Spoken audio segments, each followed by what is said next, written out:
So anyway, subcommittees was one thing which we did. Another thing was to deal with the issues of the day.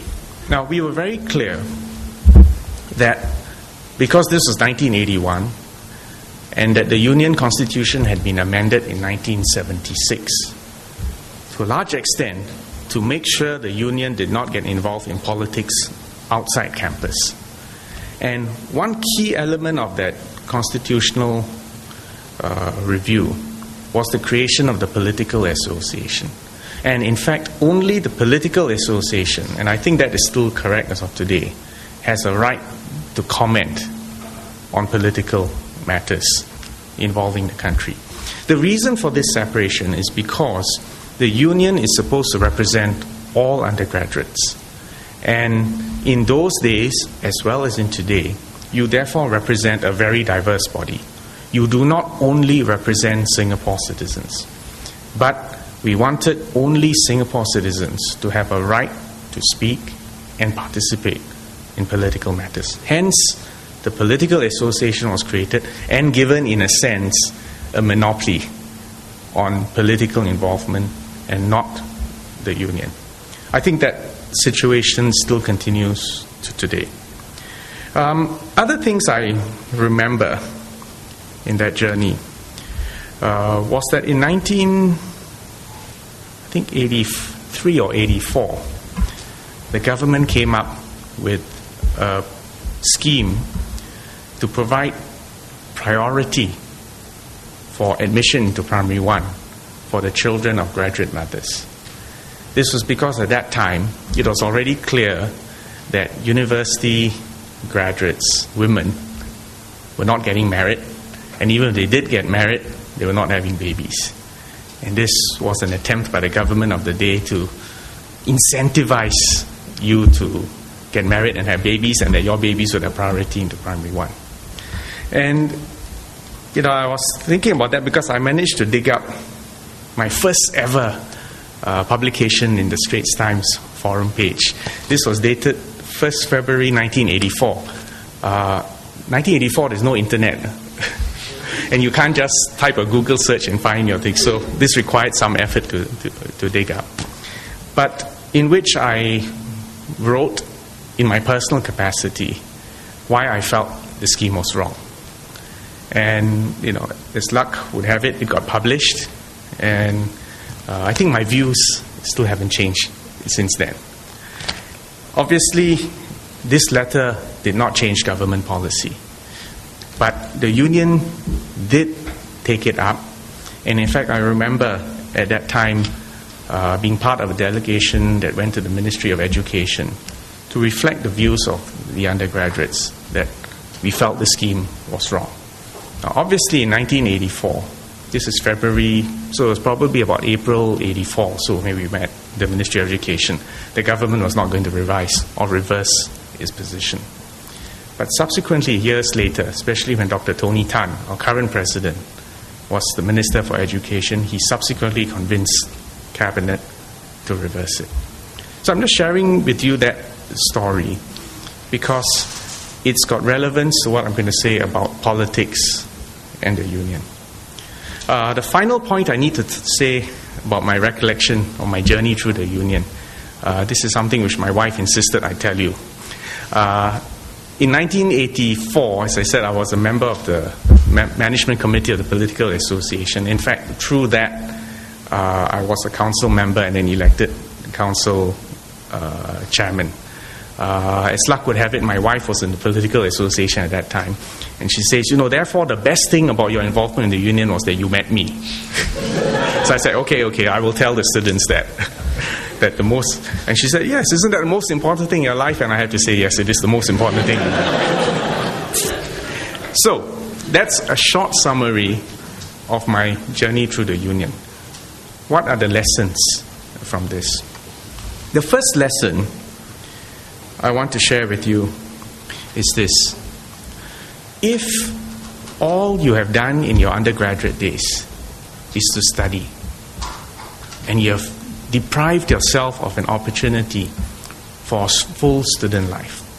In my case, the friends I made the lessons I learned in organization, in dealing with disagreement, in making mistakes and having mistakes pointed out to you, and correcting those mistakes, the networks I built, the knowledge and experience beyond my narrow field of medicine. All these are lessons of life. And I think I can tell you quite categorically, I would not be where I am today, I would not be standing in front of you today if all I had done was to study in medical school. So the point I want to make to you, for those of you who are already involved, that's fine. For those who are not yet involved, all right, you must go beyond your books to take full advantage of your university life. To me, that is the most important lesson, and I often reflect on it in my own life. The second lesson, and here I want to touch on politics.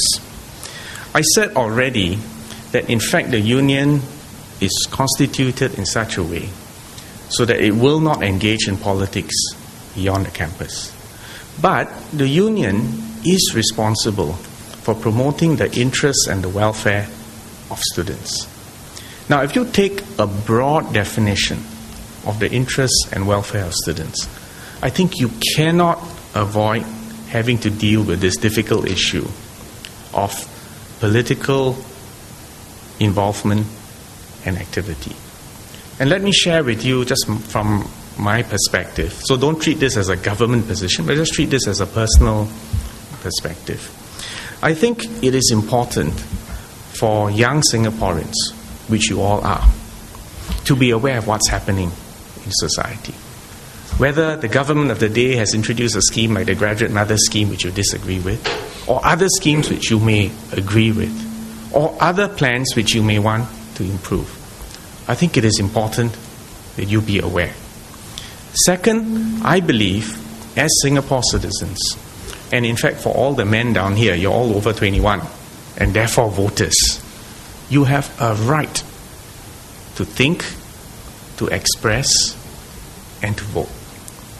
So no one can say, you're here only to study, close your eyes, close your ears, and shut your mouth. That's not possible. What you do have to realize, however, is that the union is not a political party. If you want to engage in political activity on the ground, there are political parties for you to join.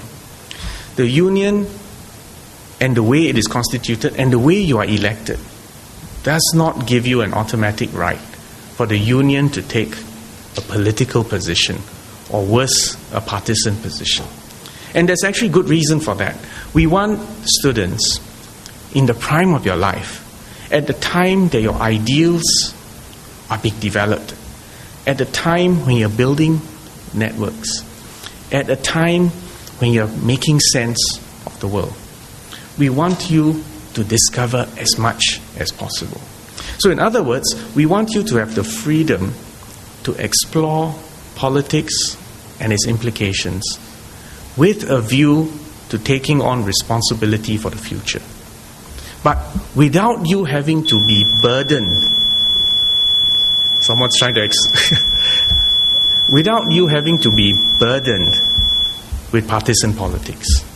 So for instance, it is well and correct for you to invite politicians to campus. It is part of education. But you don't need to take sides. It is well and correct for you to agree or disagree with policies. But again, you don't need to take sides. Leave that to the political parties, and if you personally are sufficiently convinced in any of these causes, then by all means, pursue it. But the reason for shielding the union from direct partisan politics is actually to give you more freedom to explore and to make it safer for you to also explore and to make comments and to play a part in the national conversation that Yita just mentioned, but to be able to do it from relative safety. The other point, and perhaps the final point I want to leave with you, is that you must be prepared for change circumstances change, and similarly, you must also be prepared for your own views to evolve as you grow older. Anyone who says my views are fixed at the age of 18 or 21 and never ever changes for the next few decades, I think has a problem.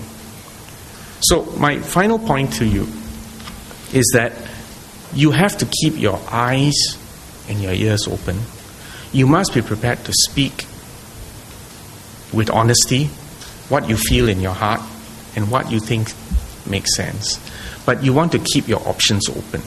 Keep your options open as to which parties you want to support, how you're going to vote, because that's a personal decision. Keep your options open that you will be thinking and generating new solutions for the future.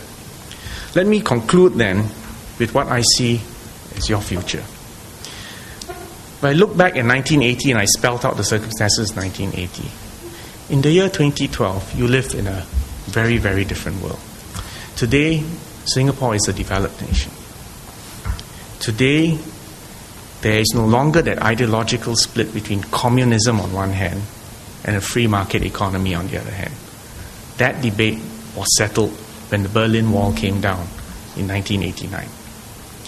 But today, we are also in the midst of plenty, right? And that's why you see reports saying, Singapore's per capita income is high.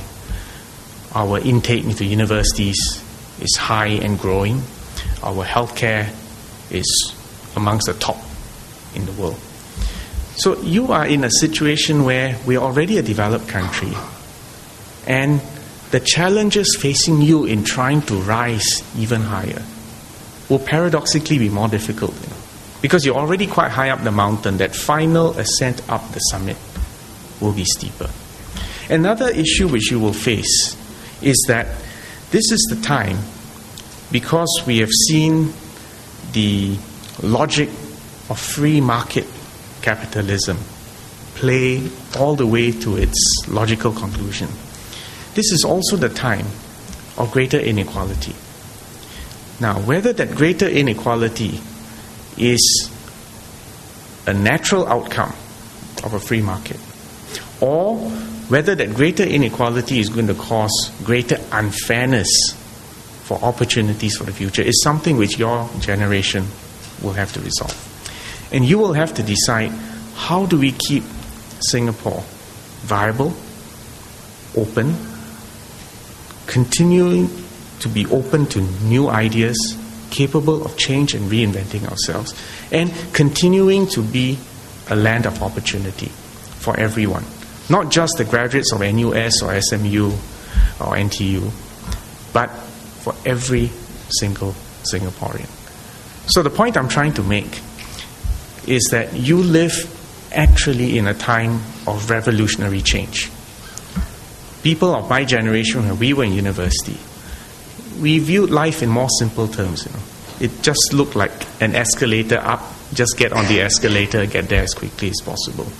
You have many, many choices. And for you, expressing your ideals and finding the right outcomes and the right pathways will not be so straightforward. And the fact that unlike my time, you now live in the time of the internet and globalization and connectivity also means you live in a time of intense competition. Because merely possessing a degree today does not make you so special. There are millions of graduates in Asia, all of them as smart as you, as hardworking as you, and as hungry as you. So, how will you create a future that is viable, worthwhile, fulfilling, and for you in 20 or 30 years later to come here and speak to the next generation and say, well, this was my journey, this is what I gained, these are the lessons of life I learned, these were the choices I made. So let me just stop there and leave you with some food for thought, and I hope we'll have a good and robust and intellectually honest discussion during the question and answer session. So thank you all very much for your attention. Thank you.